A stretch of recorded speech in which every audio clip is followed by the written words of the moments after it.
Naging usap-usapan na naman ang naging biroan sa It's Showtime matapos muling mabunot si Kim Chiu sa kanilang masayang kwentuhan sa live episode. Hindi napigilan ng mga manonood ang matawa sa palitan ng linya ng mga host na agad namang nag-viral sa social media. Nagsimula ang lahat ng tanongin ni Kim si Darren Espanto ng anong feeling ng may kaswitan ka sa stage.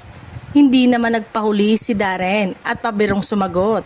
Parang alam mo naman ang feeling na yan, bestie. Dahil dito nagtawanan ng mga host at audience.